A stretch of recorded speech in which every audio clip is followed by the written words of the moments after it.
Buenas noches, hermanos, hermanas, un día más con mucha alegría para tener nuestro tiempo especial de oración y de estudio bíblico en nuestro oficio vespertino desde la Parroquia de la Ascensión de la Iglesia Española Reformada Episcopal. Os habla el reverendo Miguel Ángel Pino.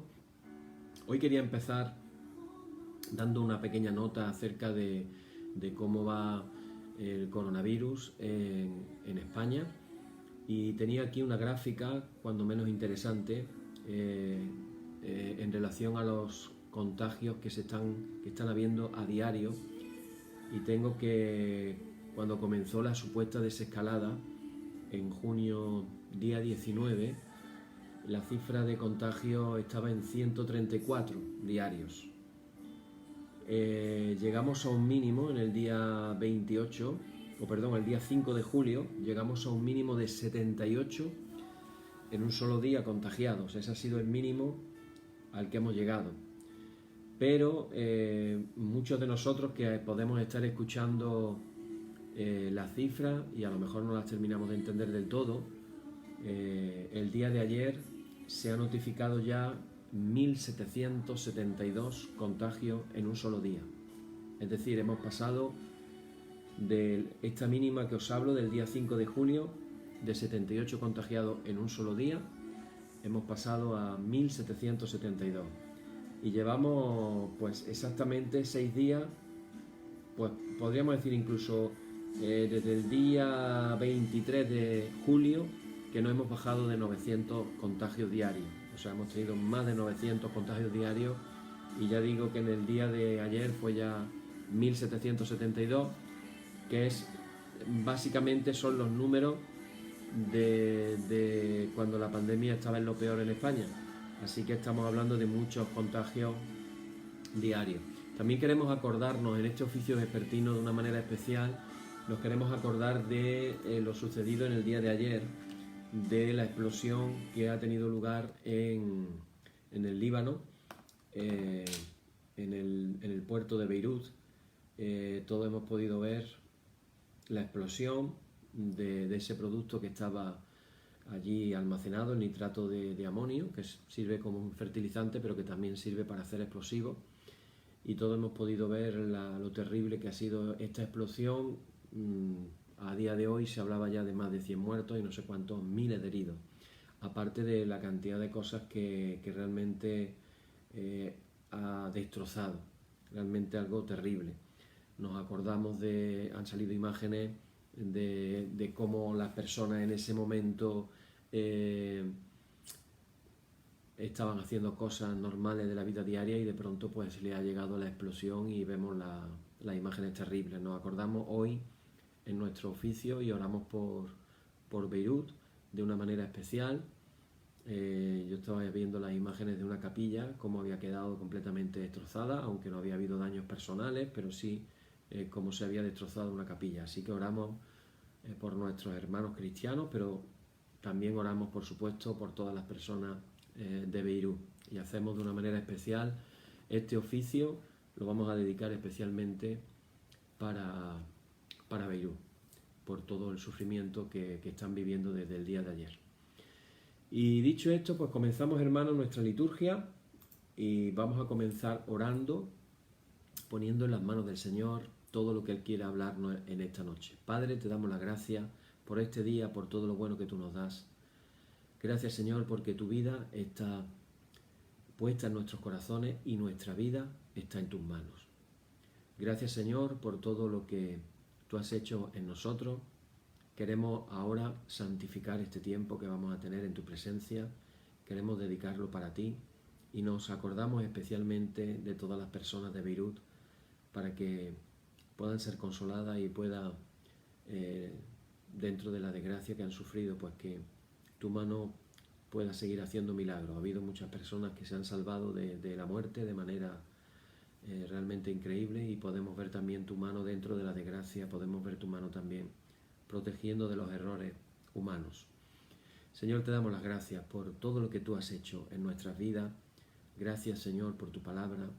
Gracias por nuestras comunidades, las iglesias donde nos reunimos con el resto de los hermanos, las congregaciones cristianas esparcidas por todo el mundo. Señor, que este aprendizaje que estamos teniendo acerca del credo nos motive cada vez más a confesar nuestra fe de una manera profunda, de una manera especial, y que animemos a otros hermanos en otras partes del mundo a confesar su fe igual que nosotros. En el nombre de Jesús. Amén. Y comenzamos diciendo, como decimos siempre, las palabras de nuestra liturgia que dicen y nos dirigen en nombre de quien hacemos esta reunión, y no es otro que el nombre de nuestro Señor Jesucristo, y en el nombre de Él declaramos que sea luz y paz. Amén. Desde el nacimiento del sol hasta donde se pone, sea alabado el nombre del Señor, sea el nombre del Señor bendito desde ahora y para siempre. Oh Dios, cuyo nombre es bendito desde la salida del sol hasta su ocaso, llena de ciencia nuestros corazones y abre nuestros labios en tu alabanza, para que como eres bendito con el debido honor por todos los siglos, así seas alabado de oriente a occidente por todas las naciones. Amén. Por tu misericordia, oh Dios nuestro, que eres bendito y vives y gobiernas todas las cosas por los siglos de los siglos. Amén. Decimos el número 3, que dice la frase: ensálzate, oh Dios, sobre los cielos, y sobre toda la tierra sea ensalzada tu gloria. Oíd el resumen que nuestro Divino Maestro ha hecho de los mandamientos del Señor. Amarás a tu Dios con todo tu corazón, y con toda tu alma, y con toda tu mente. Este es el primero y el grande mandamiento, y el segundo es semejante a este: amarás a tu prójimo como a ti mismo. De estos dos mandamientos pende toda la ley y los profetas. Y a nosotros, discípulos suyos, nos ha dado Jesús un mandamiento nuevo diciendo: este es mi mandamiento, que os améis los unos a los otros como yo os he amado. En esto conocerán que sois mis discípulos, si os amáis los unos a los otros. Y así, con estas palabras, recordándonos los dos mandamientos más importantes, hacemos esta oración diciendo: Señor Jesucristo, sin cuya ayuda nada podemos hacer, mora en nosotros y capacítanos con tu gracia para que podamos llevar mucho fruto y así podamos glorificar al Padre Celestial. Amén. Hermanos muy amados, reconociendo con sinceridad cuán lejos estamos de haber cumplido fielmente la voluntad del Señor, humillémonos en su presencia y con un corazón contrito confesemos todas nuestras faltas y transgresiones, seguros de que Él oirá nuestras súplicas. En la palabra, el apóstol Juan, en la primera epístola, nos recuerda y nos dice: hijitos míos, no pequéis, pero si alguno pecare, abogado tenemos a Cristo para con el Padre. ¿Qué nos está diciendo? Nos está animando a no pecar, pero al mismo tiempo está reconociendo que posiblemente vamos a pecar. ¿Cuándo ha sido la última vez que le has pedido perdón al Señor por tus pecados? Yo quiero ahora, mientras estoy hablando, que tú pienses por un momento en pecados por los cuales tú no le has pedido perdón al Señor. Pecados que a lo mejor has cometido hoy. Nosotros en todos los oficios que estamos haciendo ya todos los días, hacemos esta oración que vamos a hacer ahora después. Pero si no has pedido perdón al Señor, creo que es una muy buena oportunidad para poderlo hacer. Y vamos a orar todos juntos. Para aquellas personas que no tienen delante por escrito la liturgia nuestra, si alguien quiere que se la facilitemos, nos lo podéis decir por privado o aquí en los comentarios y ya yo me pongo en contacto contigo y por privado te mando una copia de la liturgia para que tú nos puedas seguir y saber en qué tiempo estamos, qué estamos orando, qué estamos diciendo, y así pues aprovechan más. Bueno, decimos todos juntos esta oración que nos dirigimos a nuestro Padre diciendo: Padre omnipotente y misericordioso, la confusión y la vergüenza no nos deja levantar nuestro rostro en tu presencia. Por eso, con humildad y con dolor de corazón, confesamos que nos hemos desviado de tu sendero y como ovejas perdidas hemos andado descarriados fuera de tus caminos. Hemos seguido desordenadamente las intenciones y deseos de nuestro propio corazón. Hemos roto tus santos mandamientos. Además de no hacer lo que debíamos, hemos hecho lo que no estaba bien hacer. Por eso, Señor, te pedimos que tengas misericordia de nosotros, pobres pecadores. Perdona, oh Dios, a los que confiesan sus culpas. Restaura a los que se arrepienten, según tus promesas declaradas a toda la humanidad en Jesucristo nuestro Señor. Amén.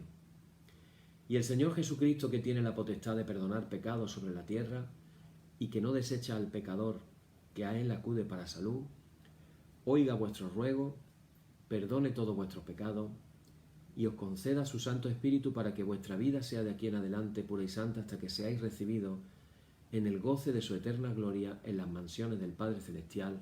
Amén. Señor, abre nuestros labios y nuestra boca anunciará tu alabanza. Es el momento en el que hacemos lectura de un salmo, por eso yo recomiendo a las personas que participáis con nosotros que tengan la costumbre de tener tu Biblia al lado tuya, en la mesa, donde tú te pongas para hacer la oración. Y te voy a pedir que hables la Biblia en el Salmo número 62. Hoy vamos a leer el Salmo 62. Vamos a leerlo desde el capítulo 1 hasta el versículo 8. Sabemos que la lectura de los salmos, aparte de la sabiduría que encierra y de la profundidad que encontramos en ella, una de las cosas más bonitas que podemos hacer los cristianos con el libro de los salmos es orarlo, es decir, aprender a leerlo en oración.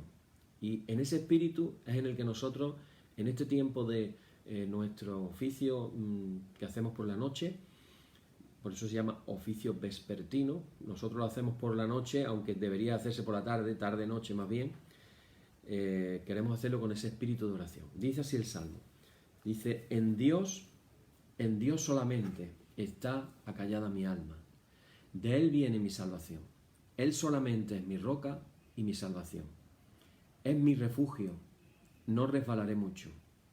¿Hasta cuándo maquinaréis contra un hombre tratando todos vosotros de aplastarle como pared desplomada y como cerca derribada?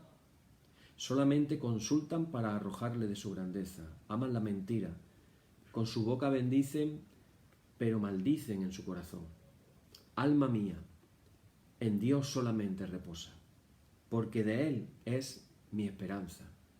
Él solamente es mi roca y mi salvación, es mi refugio, no resbalaré. En Dios está mi salvación y mi gloria. En Dios está mi roca, fuerte y mi refugio. Esperad en Él en todo tiempo, oh pueblos. Derramad delante de Él vuestro corazón. Dios es nuestro refugio. Bien, hasta ahí vamos a leer. Después dice en la Biblia, después de este versículo, pone una palabra en hebreo que es Selah. Selah, S-E-L-A-H, es como un tiempo de silencio. Es como decir, el salmista puede cantar el salmo. Es muy probable que la mayoría de los salmos tenían unas notas, que es una melodía, unas notas, una armonía que se cantaba. Eso se perdió y no se sabe cómo es la canción de los diferentes salmos, pero posiblemente se cantaban. En este momento, cuando llega y dice Dios es nuestro refugio, hay un apunte que aparece ahí en la Biblia, el apunte de Selah, es decir, un silencio. Es como decir, después de todo esto que hemos cantado y hemos dicho, esperarse. Vamos a parar, vamos a callar un momentito. Y ahora seguimos otra vez con la lectura del Salmo. Pero aquí nos invita a callar. En la segunda parte, fijaros lo que dice, derramad delante de Él vuestro corazón. Derramemos delante del Señor nuestro corazón. Dios es nuestro refugio. Bueno, pues todo esto que estamos diciendo en el Salmo tiene, en cierta manera, estamos confesando lo que creemos. Estamos creyendo que Dios es nuestro refugio y lo estamos diciendo, lo estamos proclamando, lo estamos declarando. Ayer compartíamos en nuestro estudio la primera frase del credo apostólico, que dice, creo en Dios, Padre Todopoderoso. Y ayer nos quedamos solamente con creo en Dios. Hasta ahí llegamos. Todo el estudio de ayer consiste en creo en Dios. No voy a volver a repetir el estudio de ayer. Lo puedes ver en nuestra página del Facebook de la Iglesia de la Ascensión. Ahí está. Y también se puede encontrar en el YouTube. Ahí te vas a encontrar también con el estudio de ayer, que también lo puedes escuchar en el YouTube. Pero sí hay una cosa con la que quiero que nos quedemos por lo menos de ayer. Fíjate que lo que dice la palabra de ayer fue creo en Dios, nada más. Y ayer dije una cosa muy, muy importante. Cuando no creemos en Dios, decíamos, pensamos que se queda un vacío. pero no es cierto. El que no cree en Dios termina creyendo en muchos ídolos. Así que tú eliges qué es mejor, creer en Dios o tener que servir a muchos otros ídolos. Llámale dinero, llámale sexo, llámale drogas, llámale tu propio trabajo, llámale tu familia. Podemos convertir en ídolo casi cualquier cosa a la que damos más importancia que a Dios. Y esto nos debe de hacer reflexionar ya desde el principio en esta noche. ¿A qué le estamos dando más importancia en nuestra vida? Porque si hay algo a lo que tú le das más importancia en tu vida que a Dios, ese algo es tu ídolo. Estás idolatrando algo que no es Dios. Bueno, y hoy vamos a hablar de la segunda parte de la primera frase. Imaginaros al ritmo que vamos, cuánto vamos a tardar en ver todo este credo. Pero como estamos aquí con el tema de la pandemia, es muy posible que como esto está transcurriendo en próximas semanas, vamos a estar otra vez posiblemente confinados, como siga la cosa así, pues tranquilo, este tiempo lo separamos para Dios y no tenemos ninguna prisa en esta enseñanza tan profunda. Estamos en la segunda parte de la frase. Hemos dicho creo en Dios y ahora decimos creo en Dios Padre Todopoderoso. Vamos a hablar de Dios como Padre y Dios Todopoderoso. Hay una frase que ayer comenzábamos de un versículo del Evangelio de Juan, capítulo 1, versículo 28, que dice a Dios nadie le vio jamás. Y estábamos hablando de la realidad de la creencia en Dios. Pero ese versículo tiene una segunda parte, que dice el unigénito Hijo que está en el seno del Padre, Él le ha dado a conocer. Repito, el unigénito Hijo que está en el seno del Padre, Él le ha dado a conocer. ¿Qué ha hecho Jesús? ¿Ha dado a conocer a quién? A Dios. Quédate con esa idea. Jesús vino, entre otras cosas, a dar a conocer a Dios. Podemos conocer mejor quién es Dios a través de cómo Jesucristo vivió en la tierra.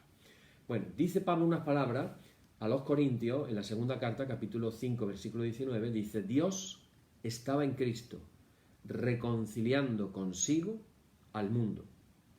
Quédate también con esa otra. Dios estaba en Cristo. Así que, cuando reflexionamos quién es Dios, recordar que estuvimos un montón de oficios, no recuerdo cuántos, pero unos pocos, hablando de los atributos de Dios, cómo es Dios.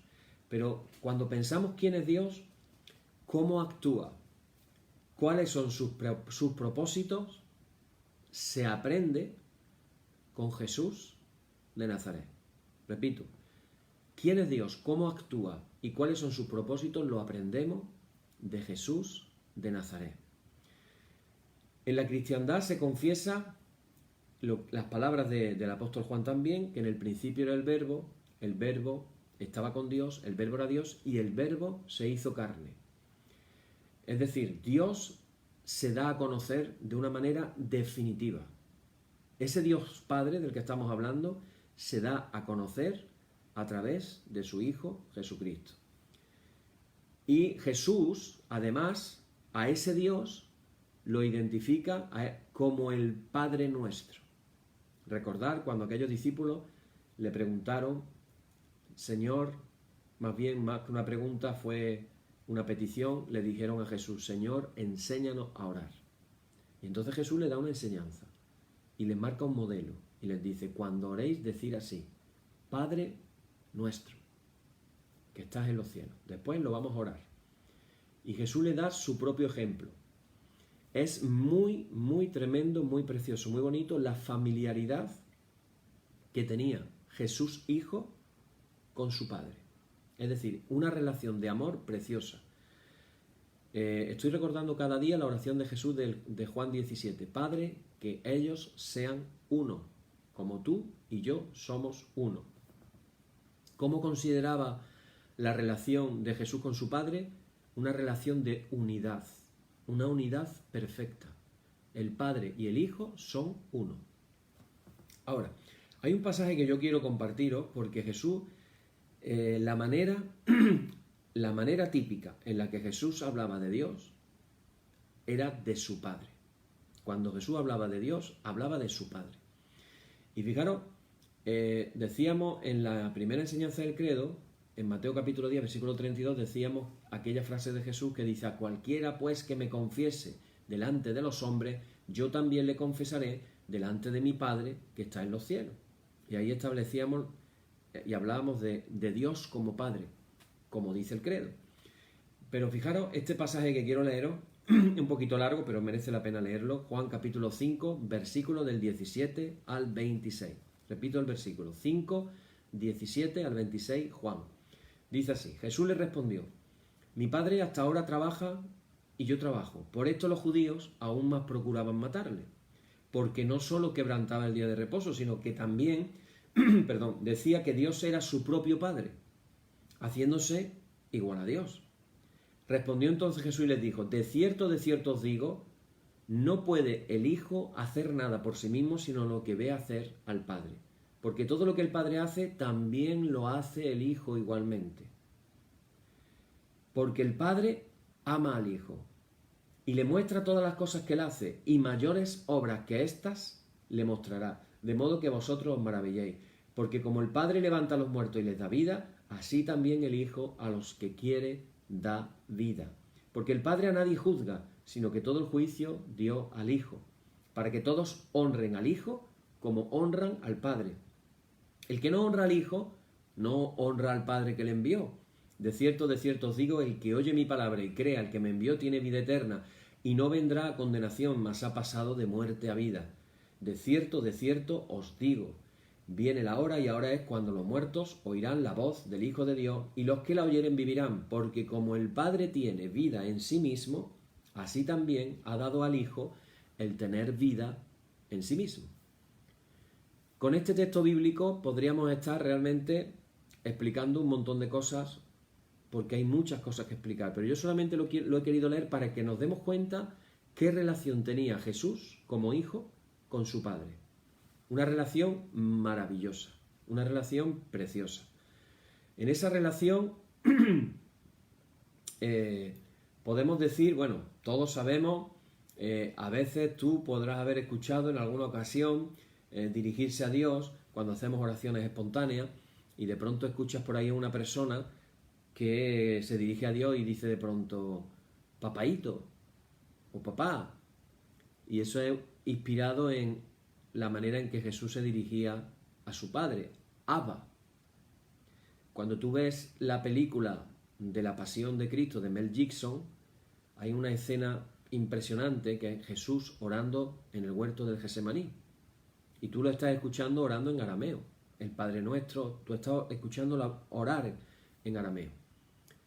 Y ahí hace aquella famosa oración del Padre, que pase de mí este cáliz, pero no se haga mi voluntad sino la tuya. Vale, cuando dice Padre, en la película se escucha decir Abba, papaíto. Imagínate la relación tan maravillosa que Jesús tenía con Dios, con el Dios Padre. Podemos pensar que, bueno, pues que esto era lo normal en el judaísmo, y no era lo normal. Acabamos de leer precisamente que comienzan a pensar en la blasfemia de Jesús, porque claro, la gente empieza a decir, este no solamente quebranta el día de reposo, sino que dice que Dios es su propio Padre, haciéndose igual a Dios. Es decir, los fariseos eran bien conscientes que cuando Jesús decía ser el Hijo de Dios, no estaba hablando de una forma metafórica, estaba hablando de una manera real. Y encontramos una novedad en el Evangelio, algo nuevo. En aquella época a los dioses no se les llamaba Padre. Y en el Antiguo Testamento podemos ver que a veces a Dios se habla de Dios como el Padre de Israel. Pero estamos hablando de una nación, no de un individuo. Entonces hay una novedad en el Evangelio. ¿Cuál es la novedad del Evangelio? Si yo tuviera que pensar, ¿cómo puedo yo resumir el Evangelio? ¿Cómo puedo resumir el mensaje de Jesús? Yo podría decirlo de esta manera. Hay aquí una frase, fíjate, te la voy a leer 2 veces. Dios es como el Padre que ama a sus hijos. Les perdona los pecados, ofrece amparo y les abre un futuro. Repito, Dios es como el Padre que ama a sus hijos, les perdona los pecados, los ampara y les abre un futuro. Ese es el Dios Padre. Casualmente este domingo nuestras lecturas bíblicas una de ellas va a ser precisamente la parábola del hijo pródigo. Yo creo que ya he predicado en la iglesia por lo menos 3 veces la parábola del hijo pródigo, y como diría un político español, puedo prometer y prometo que este domingo voy a hacer todo lo posible para no predicar la parábola del hijo pródigo por 4ª vez. No sé qué me pasa, que siempre que me toca a mí predicar me aparece la parábola del hijo pródigo. Y es uno de los pasajes favoritos míos de la Biblia. Y nos habla precisamente de un padre que perdona a su hijo, que le perdona todo, que lo restituye y que le labra o le abre, como acabamos de decir, un futuro. Se nos dice que por Jesucristo somos hechos hijos de Dios. Hijos de Dios que tenemos la libertad y el derecho de poder clamar, como dice Romano, el derecho de poder clamar Abba, Padre. Por Él, por Jesús, se definió como Padre que acoge a sus hijos, que los justifica por la gracia y que los reviste de una dignidad inigualable. Así que podíamos resumir todavía más. Si tuviéramos que resumir el Evangelio en 2 palabras, si pudiéramos, repito, resumir el Evangelio en 2 palabras, esas palabras no serían otras que Dios Padre. Ese es el resumen de todo el Evangelio. Dios Padre. Porque de tal manera amó Dios al mundo que ha enviado a su Hijo unigénito. El Padre que ama al mundo y que envía a su Hijo unigénito para que todos aquellos que creamos en Él no nos perdamos, sino que tengamos vida eterna. Repito, en el siglo I llamar a Dios Padre no era algo normal. Ahora bien, estamos hablando de la conexión, hemos hablado de la conexión entre el Antiguo y el Nuevo Testamento. Yo tengo que decir algo muy importante, y es que Jesús no pretendía traer un nuevo Dios. Cuando Dios nos presenta a su Padre, Dios no nos está presentando a un Dios nuevo. Todo lo contrario. Jesús sabe que ese Dios es aquel comprometido con el Dios de Israel, con el Dios del Éxodo, con el Dios del pacto, con el Dios de la alianza. Es el mismo Dios que eligió a Abraham y que le dio una promesa de bendición para todos los pueblos de la tierra. Es ese Dios que antes hemos dicho en referencia al mandamiento más importante de todos, que no es otro que el de amarle de todo corazón, con toda el alma y con toda nuestra mente, con toda nuestra fuerza, como dice Deuteronomio capítulo 6, versículos del 4 al 5, y como nos recuerda el Evangelio de Marcos capítulo 12, versículo 28. Así que Jesús, hermanos, no estaba proclamando a otro Dios, sino que estaba proclamando a un Dios que ya era conocido. Es decir, Jesús no se está distinguiendo porque está innovando algo. Jesús se distingue porque es una persona coherente. Es decir, lo que Jesús está haciendo no es otra cosa que redoblar las implicaciones de la designación de Dios como Padre. Y él saca realmente consecuencias de eso, de que Dios es Padre, consecuencias muy radicales. A tal grado que llega a cambiar la interpretación de lo que sería la voluntad de Dios. ¿A qué me estoy refiriendo? Fijaros, como Padre, Dios tiene el derecho a la total obediencia de sus hijos. Pero Jesús es radical. Cuando leemos el Sermón de la Montaña, en el Sermón de la Montaña Jesús en varias ocasiones dice: oísteis que fue dicho, y cita una ley o un mandamiento del Antiguo Testamento, para después seguir diciendo, pero yo os digo.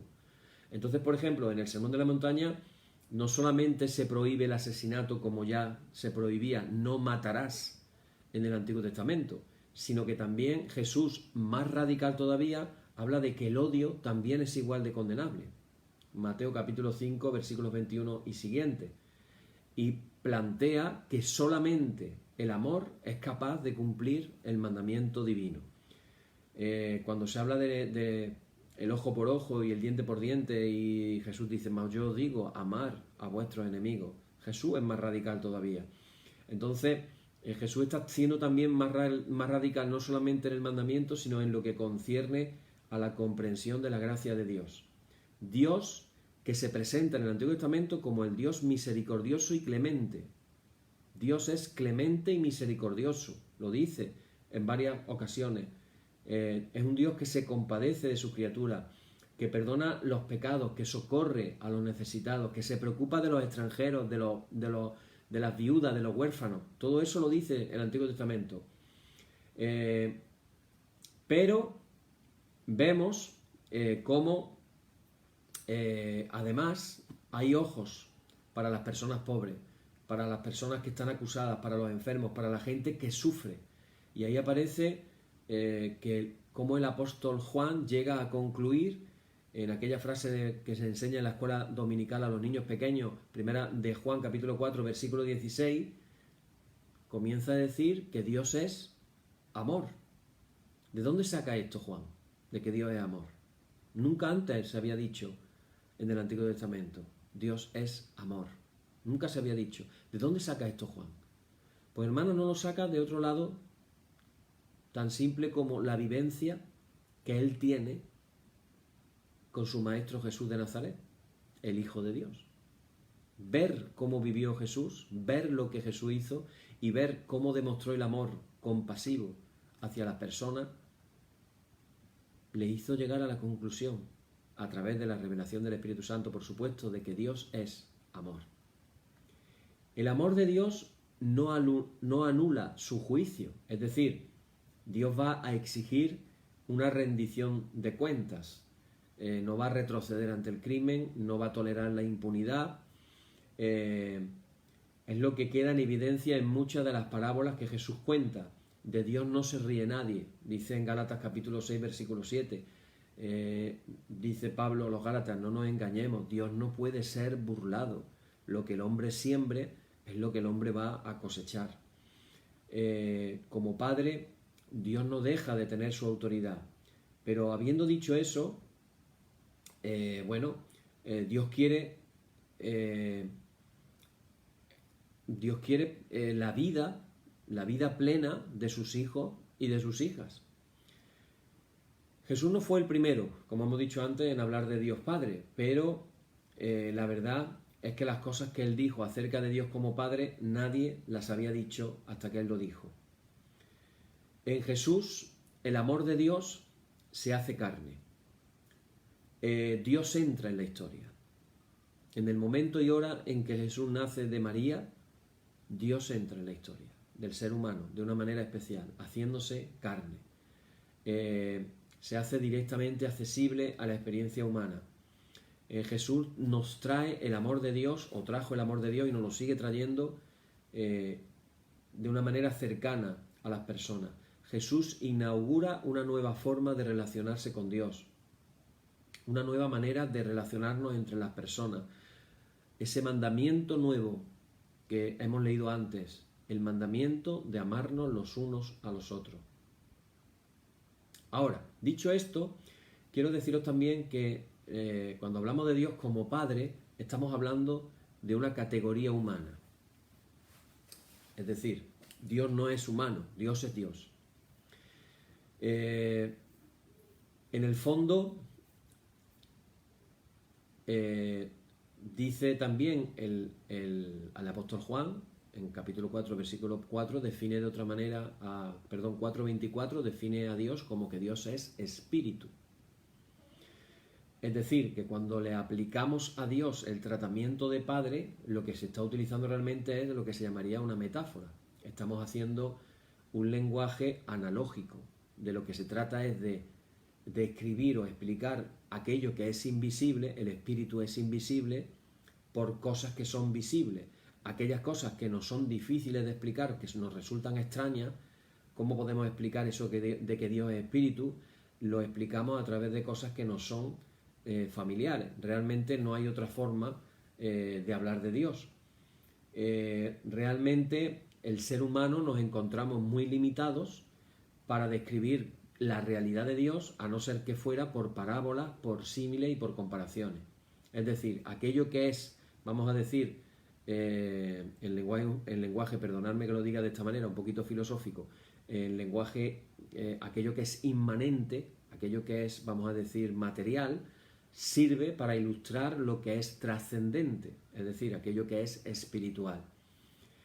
Por eso en la Biblia se nos habla de, por ejemplo, del brazo de Dios, de la mano de Dios, de la boca de Dios. La Biblia le atribuye emociones humanas, se nos habla de la palabra de Dios, todo imágenes humanas que están utilizadas para expresar fenómenos divinos. Pero también en la Biblia se sabe que Dios no lo podemos meter en ningún cajón humano. Es decir, si algo podemos decir de Dios sin temor a equivocarnos, es que Dios es el indescriptible. Por muchos adjetivos que le busquemos, por muchas cosas que digamos de Él, siempre será mucho más grande. Por mucho que tratemos de explicar cuál es su poder, siempre será más poderoso. Por mucho que tratemos de explicar su amor, su misericordia, su benevolencia, su clemencia, siempre será mucho más de lo que nos podemos imaginar. Dios es mucho más, que es lo que tú, con una mente finita, o yo, podamos tratar de entender de Dios, porque Dios es infinito. Entonces, no podemos describir con una mente finita lo que es infinito. Ahora bien, esto no significa, cuando se hace la descripción de Padre, yo quiero hacer una pequeña mención, abrir un pequeño paréntesis. Estamos viendo en muchos medios como una pequeña revolución, como un escándalo, que algunas personas están tratando de hablar de Dios como madre. Dios Padre, pero Dios también es madre. Entonces, bueno, realmente si Dios no es hombre, pues no puede ser hombre o puede ser mujer. Repito, la manera de describirlo, Dios está por encima del género.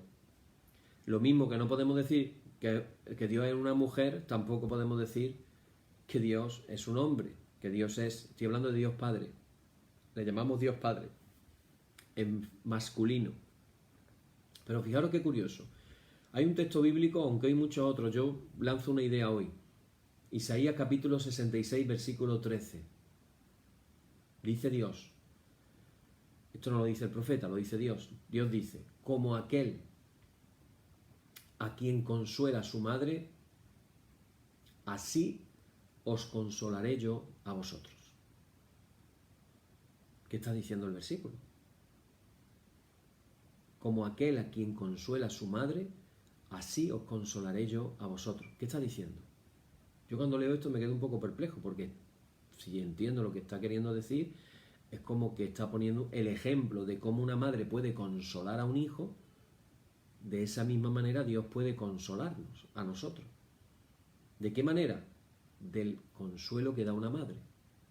¿Eso nos lleva a nosotros a decir que Dios es madre? Evidentemente no, porque, repito, estamos hablando de metáforas, símiles, comparaciones, analogías. Estamos tratando de... Dios mismo nos está hablando para que le entendamos.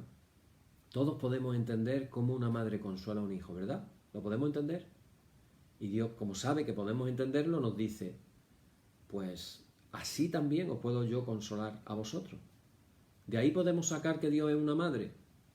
Evidentemente no, pero tampoco deberíamos de darle demasiado énfasis a la masculinidad de Dios Padre, porque Dios no es humano, Dios es Dios, Dios es espíritu, Dios está por encima del género, realmente. Bueno, también hablamos del Todopoderoso, el que tiene todo el poder. Ya hablábamos de esta palabra en griego del Pantocrátor, aquel que lo controla todo, que gobierna todo. Pero yo quiero hablaros hoy desde otro aspecto, este poder de Dios. Hoy lo quiero compartir desde otro aspecto. Curiosamente, el amor de Dios, que puede ser una cosa maravillosa, resulta que en los tiempos de Jesús causaba escándalo. La manera en cómo Jesús actuaba y se movía resulta de que causaba escándalo, porque es que resulta de que Jesús se juntaba con publicanos y pecadores, se juntaba con, vamos a decir, los desahuciados de la sociedad, los marginados, la gente, vamos a decir, no integrada a la sociedad de la época. Eso eran los amigos de Jesús, con esa gente comía Jesús. Y eso era un escándalo. Que Jesús comiera con prostitutas, eso era un escándalo. Así que el amor de Dios no fue muy bien entendido. Y hoy, en nuestras iglesias, sálvese quien pueda, sigue siendo realmente un escándalo. Yo decía en una ocasión a los hermanos, a Jesús le llamaban el que se juntaba con publicanos y pecadores. Ese era uno de los títulos de Jesús. ¿Qué pensaríamos de una iglesia? ¿Qué pensaríamos? Piénsalo por un momento. ¿Qué pensaríamos de una iglesia de la que se dijera es una iglesia que se junta con publicanos y pecadores? Yo no he escuchado a ninguna iglesia famosa por juntarse con publicanos y pecadores. ¿Tú has escuchado alguna? Yo, de toda la literatura que he leído de la historia de la iglesia, no recuerdo que una iglesia en concreto de un determinado lugar fuera famosa porque se juntara con los publicanos y con los pecadores. Más bien sería lo contrario a la santidad. ¿Era santo Jesús? ¿Juntarse con publicanos y pecadores le restaba santidad? El amor de Dios, hermano, visto en cómo Jesús hacía las cosas, era realmente un escándalo. Había cosas que no se entendían. Por ejemplo, cuando habla del dueño de una viña, y ese dueño de la viña va a la plaza del pueblo a buscar trabajadores a la primera hora, y se los lleva a la viña a trabajar. Después pasan varias horas y va a la plaza del pueblo y todavía encuentra gente allí, y otra vez se lleva otro grupo de gente. Y al final, en la última hora, que ya quedaba una hora de trabajo, todavía va a la plaza del pueblo y todavía hay gente sin trabajo y el dueño de la viña se los lleva a trabajar. Y cuando ahora el dueño de la viña empieza a repartirles el salario a todos, viene el escándalo. Porque al que había trabajado todo el día le da el salario correspondiente a un día. Pero el que había trabajado menos horas le da el mismo salario. Y los que habían cobrado el salario de un día se quejan. Surge el escándalo, surge la incomprensión. Y eso tiene que ver con la gracia de Dios. La gracia que en cierta manera crea malos entendidos. Eso lo podemos ver hasta en la misma vida de la Iglesia. La gracia que otorga oportunidades a los indignos. Esa gente que toda su vida han sido malos, se han portado mal, han hecho las cosas mal, y de pronto simplemente se arrepienten y Dios les cambia la vida. Y nosotros que llevamos 40 años en la iglesia y pensamos, ¿cómo puede ser que este que hace media hora pueda haber sido perdonado igual que yo, que llevo 40 años esforzándome en los caminos del Señor? Y caemos en la misma trampa que cayeron esas personas al no entender lo que significa la gracia de Dios, el regalo inmerecido de Dios, tanto para ellos como para nosotros también. Ahora, cuando nos damos cuenta, resulta de que Jesús, en esa demostración del amor del Padre, en esa demostración del Evangelio, sufre persecución y todos sabemos cómo termina crucificado. Y cuando pensamos en la cruz y ahora estamos hablando del Dios Todopoderoso, ¿cómo podemos conjugar la muerte en la cruz y ese Dios Todopoderoso? ¿Dónde está el poder de Dios? Parece que existiera una incompatibilidad entre el Dios Todopoderoso y ese Jesús que muere en la cruz. De hecho, fijaros que la gente que estaba viendo a Jesús muriendo en la cruz, dice el Evangelio de Marcos, capítulo 15, versículo 32, dice estas palabras, fijaros qué curioso. Dice, le decían a Jesús clavado en la cruz, le decía a la gente, a otro salvó, a sí mismo no se puede salvar. El Cristo, Rey de Israel, descienda ahora de la cruz para que veamos y creamos. Y tenía mucha lógica lo que le estaban diciendo. a Jesús clavado en la cruz. El Dios desposeído de poder, clavado en la cruz. Y la gente decía, si de verdad tú eres el rey de los judíos, si de verdad tú eres el Mesías esperado, bájate de la cruz y creeremos. ¿Y qué pasó? Las personas lo que querían en realidad era una demostración de fuerza, una demostración de poder. Y aquí nos damos cuenta de que hay una falsa comprensión de la omnipotencia de Dios.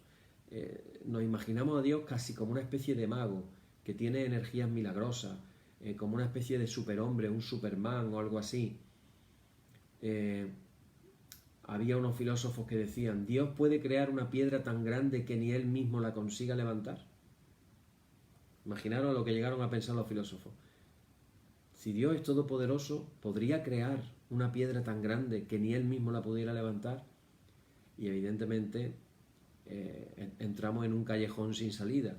Si Dios no pudiera levantar esa piedra siendo el Dios todopoderoso, pues ya no sería el Dios todopoderoso, habría un Dios por encima de él que sí podría levantar la piedra y ese sería Dios. Y ahí entramos en un callejón sin salida. Pero podemos hacernos una pregunta, ¿cómo se puede conciliar la cruz de Jesús con el poder de Dios? Yo he apuntado dos cosas. La primera es que tenemos que entender que Dios es, en primer lugar, Dios es todopoderoso justamente en su amor. Es decir, aunque esto parezca una paradoja, el amor es lo más vulnerable y lo más indefenso que nos podamos imaginar, porque el amor no utiliza medios violentos. El amor prefiere sufrir que agredir. Por eso dice Pablo, Dios muestra su amor para con nosotros en que siendo aún pecadores, Cristo murió por nosotros. Romanos capítulo 5, versículo 8. Es decir, estamos hablando de que en su debilidad reside también la fuerza del amor. Y por otro lado podemos decir, no hay nada más poderoso que el amor. Mientras que la fuerza bruta lo único que consigue es subyugar, obligar, el amor tiene la fuerza de la persuasión. El amor crea comunión, el amor establece la paz, el amor cura heridas. Así que podemos decir, hermano, en esta noche, Dios es todopoderoso en la verdad de su amor. Esta es, para los hombres, la locura de Dios, como decía Pablo. Sin embargo, la locura de Dios es más sabia que los hombres, como dice Pablo en 1 Corintios capítulo 1, versículo 25. En segundo lugar, podemos decir que Dios es todopoderoso por resucitar a los muertos. Él resucitó a Jesús crucificado, pero dice Pablo, también nos resucitará a nosotros, también nos levantará a nosotros. No solamente Dios Padre resucitó al Hijo, sino que también nos resucitará a nosotros. Y eso es parte de lo que decimos cuando confesamos el credo y creemos en la resurrección de los muertos. Omnipotente, esta es una frase tremenda. Omnipotente es el que tiene la última palabra en la historia. Piénsalo. Omnipotente es el que tiene la última palabra en la historia. Y bajo esa perspectiva podríamos decir que la muerte es omnipotente, ¿verdad? ¿Quién tiene la última palabra siempre? ¿Dónde se acaba todo? La muerte. De la muerte nadie va a escapar. Pareciera que la muerte sale siempre victoriosa. Pero no es así, no es la verdad. La muerte no tiene la última palabra. Pues al final de la historia está Dios, implantando su reino, así como también lo está en el comienzo. Recordar aquellas palabras de Jesús en el libro de Apocalipsis que le dice a Juan, yo soy el alfa, yo soy la omega, la primera letra y la última letra del abecedario griego. Yo soy el alfa y yo soy la omega, yo soy el principio, yo soy el fin, dice el Señor, el que es, el que era y el que ha de venir. Y fijaros cómo termina diciendo esta frase, el Todopoderoso. Él es el Todopoderoso. Así que la omnipotencia de Dios no es la de un mago. La omnipotencia de Dios no es la de un mago. La omnipotencia de Dios tiene que ver con la resurrección. Y la fe cristiana, hermano, es una fe ante todo en este Dios. Un Dios, y ya termino con esto, cuyo amor es más fuerte que el pecado humano y cuyo poder tiene la capacidad de aniquilar a la muerte. Y por último nos preguntamos, ¿y dónde está este Dios? En el Salmo 139 hay un versículo del 8 al 10, que yo quiero leer y con esto concluyo hoy, que dice: si subiere a los cielos, allí estás tú. Y si en el Seol hiciere mi estrado, he aquí, allí tú estás. Si tomare las alas del alba y habitar en el extremo del mar, aún allí me guiará tu mano y me asirá tu diestra. Creemos en un Dios Padre que es también el Todopoderoso. Pero un poder basado y fundamentado en el amor. Amén. Oh Señor, santifícanos en tu verdad. Tu palabra es la verdad. Amén. Y ahora vamos a decir con fe el credo apostólico que dice: creo en Dios Padre, Todopoderoso, Creador del cielo y de la tierra, y en Jesucristo, su único Hijo, nuestro Señor, que fue concebido por obra del Espíritu Santo, nació de María Virgen, padeció bajo el poder de Poncio Pilato, fue crucificado, muerto y sepultado, descendió a los infiernos, al tercer día resucitó de entre los muertos, subió a los cielos, está sentado a la diestra de Dios Padre Todopoderoso, de donde ha de venir a juzgar a los vivos y a los muertos. Creo en el Espíritu Santo, en la Santa Iglesia católica o universal, en la comunión de los santos, el perdón de los pecados, la resurrección de la carne, la vida eterna. Amén. Así vamos confesando cada día y vamos aprendiendo estas palabras. Llevamos ya, creo en Dios Padre Todopoderoso. Mañana hablaremos lo que sigue en la frase de Dios, Creador del cielo y de la tierra. Mañana vamos a hablar de nuestro Dios como un Dios creador. Y ahora decimos esta oración todos juntos. Señor, ten misericordia de nosotros. Cristo, ten misericordia de nosotros. Señor, ten misericordia de nosotros. Padre nuestro que estás en los cielos, santificado sea tu nombre. Venga a tu reino y hágase tu voluntad, así como en el cielo, también en la tierra. El pan nuestro de cada día, dánosle hoy, y perdónanos nuestras deudas, así como nosotros perdonamos a nuestros deudores, y no nos dejes caer en la tentación, mas líbranos del mal. Amén. Líbranos del mal y confírmanos en tu temor con toda obra buena, oh Trinidad, Dios nuestro, que eres bendito y vives y gobiernas todas las cosas por los siglos de los siglos. Amén. Señor, muéstranos tu misericordia y danos tu salud. Llena a tus ministros de virtudes y da alegría a tu pueblo escogido. Acuérdate siempre de todas las congregaciones cristianas del mundo que tú has poseído desde el principio. Oh Dios, purifica nuestros corazones y no quite de nosotros tu Santo Espíritu. Por la tarde, de mañana y al mediodía, justo es, oh Señor, que te alabemos. Señor Dios omnipotente, que de la tarde, del mediodía, de la mañana has hecho un día solo y has mandado al sol que conozca su ocaso, abre, te rogamos, las tinieblas de nuestros corazones y brillando tú en ellos, te conozcamos como Dios verdadero y luz eterna. Por tu misericordia, oh Dios nuestro, que eres bendito y vives y gobiernas todas las cosas, por los siglos de los siglos. Amén. Hermano, termina la solemnidad en el nombre de nuestro Señor Jesucristo. Sean aceptadas con paz nuestras peticiones y alabanza al Señor. Amén. Y la paz que al subir a los cielos dejó Jesús a sus discípulos, sea siempre con vosotros en toda su plenitud. Y la bendición de Dios, el Padre Omnipotente, y del Hijo y del Espíritu Santo, descienda sobre vosotros y more en vosotros eternamente. Amén. Amén, hermanos. Pues quedamos así terminado en el día de hoy.